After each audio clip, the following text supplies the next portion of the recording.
Okay. What's up, everybody? This is the Fallout What If you're here, and today I'm going to be doing What If Deku Was the Son of Iroh, Part 1 or 0. I think Part 1 this time. Now, how's this going to work? What happened? How did all this occur? Well, technically, I didn't want Deku to be the reincarnation of Iroh, because I already saw somebody do like the reincarnation thing, and I think it was like a week ago. So I just wanted to do What If Deku Was the Son of Iroh. What's it called? How all this will happen? Well, I remembered in the freaking Legend of Korra, I think Iroh went to the spirit world. So let's say this. Time has passed. A different era has occurred. Firebending, all that stuff doesn't ever exist ever again. Even the Avatar thing, since there's more heroes in the world, the Avatar thing doesn't actually happen.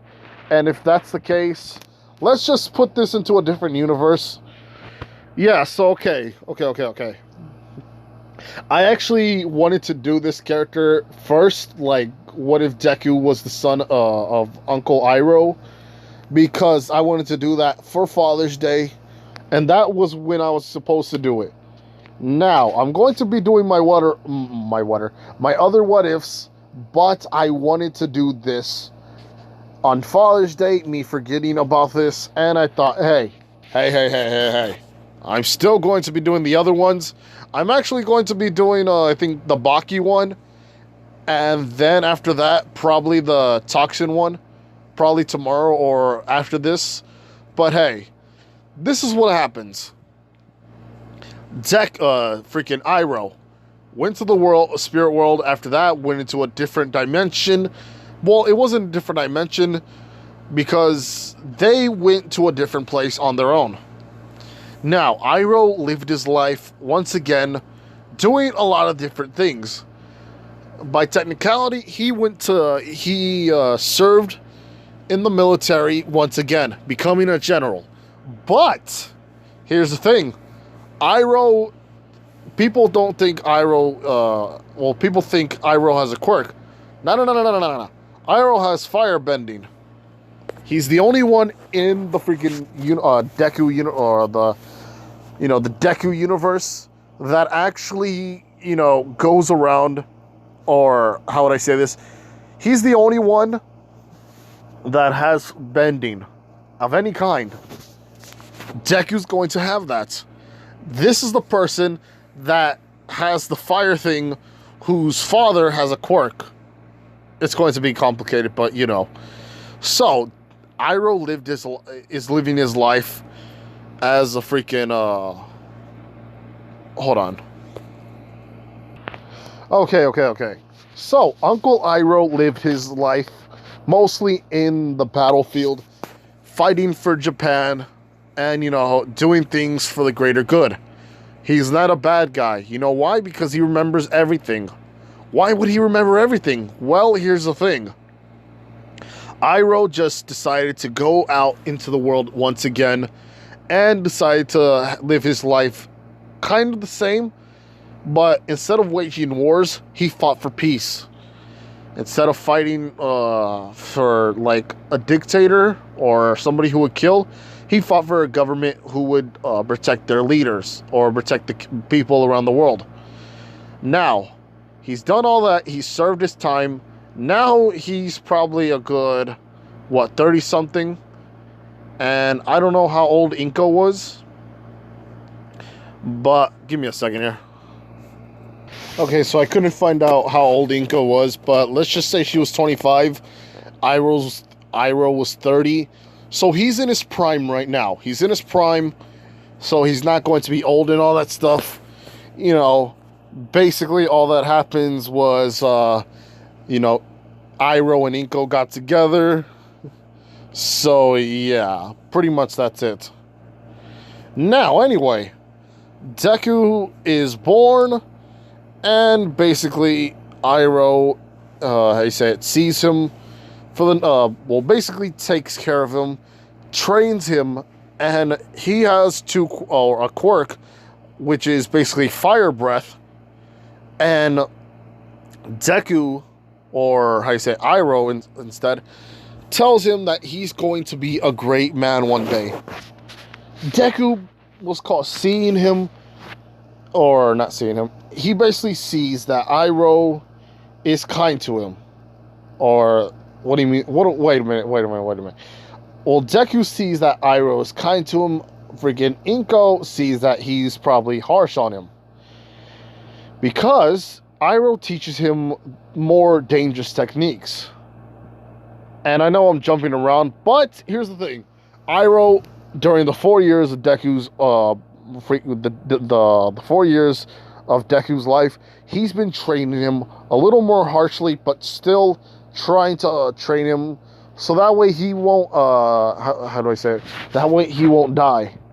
Because Iroh has his memories. So, yeah. And pretty much he looks the same as before, like the same Iroh. Because, let's say this, that the soul can sometimes change the personalities and the looks of people.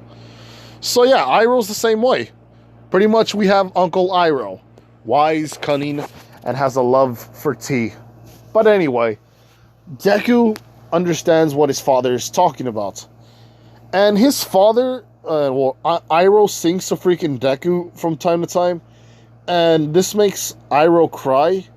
Because he still like has to remember the times with his son and the death of his son. Yeah, pretty much that happens, and Deku just says, "Dad, why are you crying?" Iroh telling him a story about a boy who grew up to be a soldier and who died. He doesn't tell it was his son. So yeah, none of that. But he does sing to them that whole leaves from the vine thing. Iroh will sing it to him, and Deku would fall asleep, just like that, because the song is so soothing. And Iroh sometimes makes tea and remembers that time, but he knows now that the world is a better place over there. So, for the next 6 more years, Iroh has been training Deku to be the best firebender in his, basically, since everybody has a quirk. Yeah, pretty much he's been training Deku. And Deku is basically a real good, he's mastered firebending, or not mastered it, but he's really good in firebending, alright? He's also learned how to do the lightning thing, but it's a bit harder, but Iroh knows that he can still do it. Now, everything happens pretty much the same, but Bakugou and him are friends. They're good friends. You know why? Because Iroh's teachings. Bakugou used to be a little more snotty and all that stuff. He used to be a brat, but Iroh whipped him into shape. He's taught him the values of being humble. He's taught him the values of being kind. And nobody could have taught freaking Bakugou that. Even his own mother failed on that. But guess what? This is Uncle Iroh we're talking about. Offering Deku offering freaking Bakugou tea and all that stuff. Humbling freaking Bakugou because he's fought freaking Iroh before and lost. Due to the fact that he was still a little kid, and says that one day I'll become stronger. And Iroh says, "Oh, I see. Well, you'll be having to fight my son one day." Bakugou just saying, yeah, whatever. But even so, Bakugou's still a little bit like himself. So the whole bullying thing doesn't actually happen as much. And pretty much, let's see, Deku is doing his own thing. Iroh is basically going to sleep. And all that happens, pretty much life goes on. Now, Deku freaking goes to school. Let's just cut it off to that and go to freaking, how do I say it? how would I say it? Let's say, I think 13, when he was 13. So yeah, last day of school, everything happens. Bakugou doesn't actually talk. He's pretty much thinking to himself right now what to do. Because yeah, he's pretty much more calmer. Like a lot more calmer. Which means Bakugou isn't a jerk. Kind of. Probably, you know what, he's still kind of a jerk. You know what, I'll just say that right now. But anyway, Deku just does his own thing. Bakugo saying, do you want to go play video games with me? Deku saying, no, I have to go on important errands and try to get some tea for my freaking father. That all happens. The sludge villain thing occurs. Deku just firebends everything, basically burning the freaking what's his face? The freaking sludge villain. All Might says, I am here. And you basically almost killed him. How dare you? But yeah, Deku just explains this whole like situation. All Might seeing that Deku just took care of a villain. Not only that, took care of a freaking villain. He took care of a villain without having to freaking damage the whole area. And not only that, he is basically not even scratched. There's not a scratch on him, so basically All Might sees him as a potential candidate. He tells him what school he's going to. Deku says to freaking UA. All Might says, okay. Well, young man, I will see you one day over there. Now, give me a second here. I was actually going to... Oh, hold on. I was actually going to see if Iroh has a last name, but he really doesn't.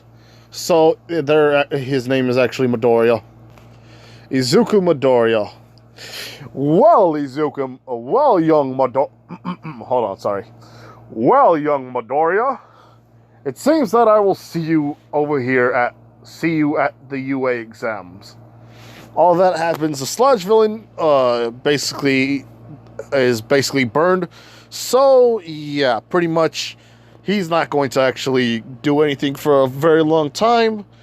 Deku gets accepted into not accepted. He trains with Iroh, and Iroh talks to him. He tells him to not go and do anything. He tells him not to ever be reckless in life. He tells him not to do any of that, to make sure he finds inner peace. And, basically what Iroh would tell him. Because he does not want to bury his son. He does not want to bury another child. Or basically, he doesn't want to see his son die before him. And basically all that happens. So, in the next 10 months, he's training him even harder now. Harder than he's ever been trained. Iroh is beating knowledge, beating essence, has beat everything into Deku's brain. Not out of hatred, not out of anger, but out of love.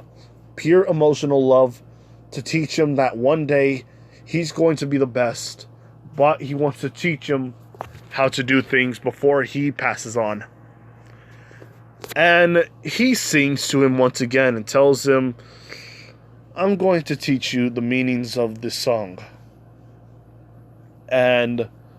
Or not the meanings of the song. I'm going to let you sing this song one day, once you get older. So that way you can tell your son this. It holds a lot of meaning in my life, Izuku.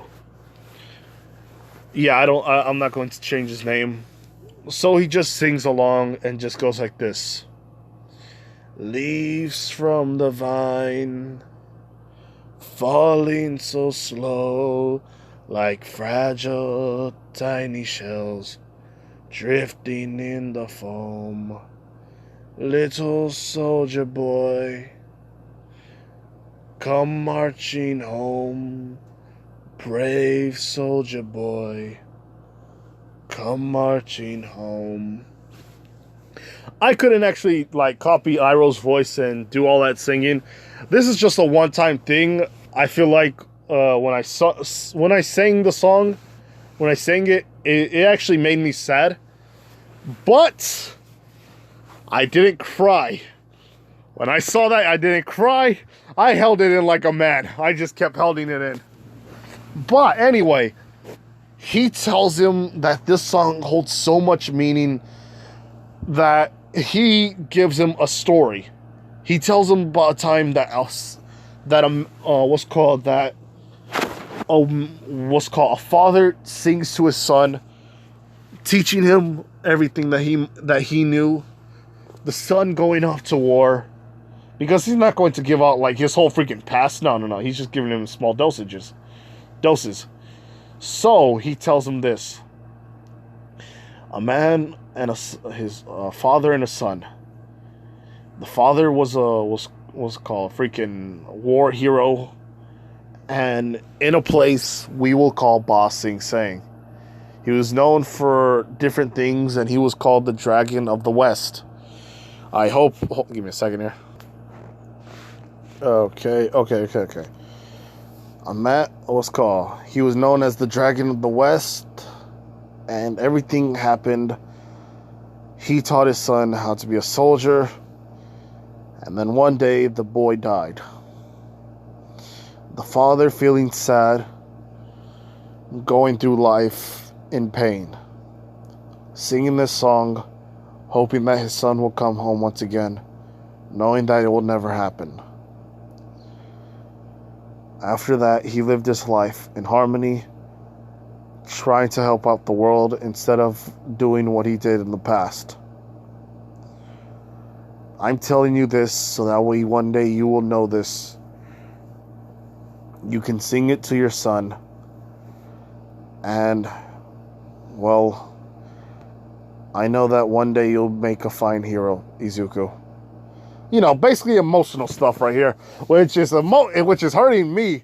Man, I feel this like freaking strain in my heart right now. But anyway, Deku understands what Iroh's talking about and saying, "Okay, father, don't worry about it. I'll become a strong person like you." And Iroh says, "Do not be like me. Be better than me." And he's like, okay, don't worry. So, over the next freaking 10 months, training was harsh, but now Deku's a little more ripped, and he has basically a tattoo on his right arm, which is a dragon, what's called dragon breathing fire, which is technically representing Deku's right arm in the east, and Deku's left arm in the east. And that's what he's going to be. He's going to be the Dragon of the East. Why would I say that? Well, because Iroh was the Dragon of the West. Deku was the Dragon of the East.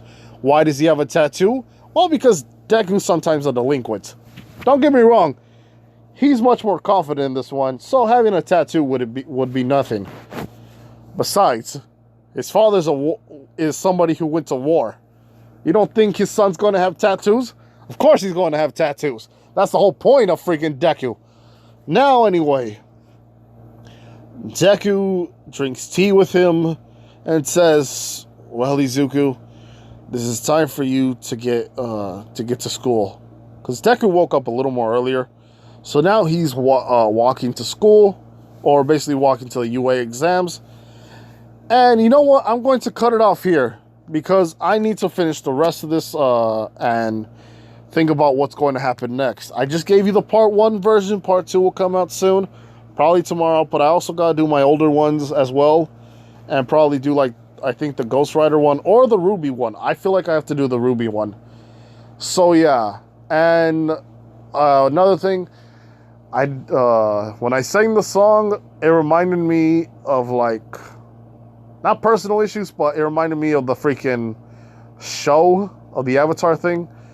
So yeah, after seeing that and this thing being Father's Day, me missing that day. Yeah, this is for sentimental reasons as well. So yeah, okay. So anyway, like, comment, and do subscribe to the channel, people. This is the Fallout What If You're Here. Bye.